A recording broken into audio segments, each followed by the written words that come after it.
චන්ද්‍රසේනව අත්අඩංගුවට ගන්න හෙව්වට ඇත්තටම හම්බ වෙන්නම් ඔහුගේ දේහය විතර. මේක මරණයක්ද සීදි විනාශා ගැනීමක්ද එහෙම නැත්නම් ලොකු වංචාවක සාක්ෂි හංගන කරපු ම්ලේච්ඡ ඝාතනයක්ද? ඔව් රාජපක්ෂලාගේ තවත් රහස් දන්න තවත් එක ප්‍රබල සාක්ෂිකාරයෙක් ඔන්න අවසන් ගමන්ගේ මේක හම්බයක්ද? මීගස්සාරේ කජ්ජාගෙන් පටන්ගත් මේ සාක්ෂි මකා දැමීමෙන් මෙහෙයුමේ මීළඟ නරබිල්ල සුරේෂ් සලේද එහෙම නැත්නම් පිල්ලයන් සම්පත් මඩම් පේරිද? අද අපි කතා කරන ඇඟ කිලිපොලායන් ලංකාවේ දේශපාලන පාතාලයේ අලුත්ම ක්‍රියාන්විතය ගැන.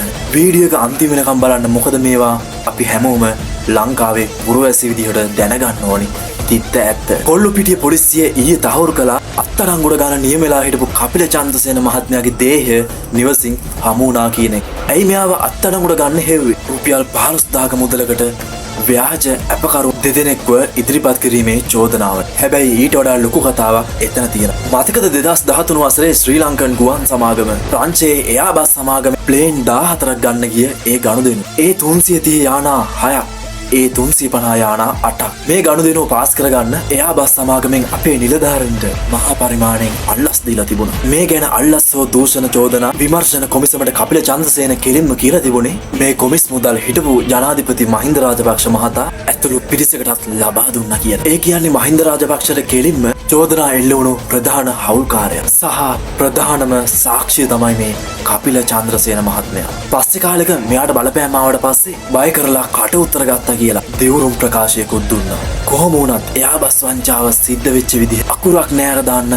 ප්‍රබලම සාක්ෂිය අද වෙනකොට ගතින් නිහඬයි. පොලිසිය දැන් හොයනවා මේක නිකම්ම මරණයක්ද? එහෙම නැත්නම් සියදිවි නසා ගැනීමක්ද?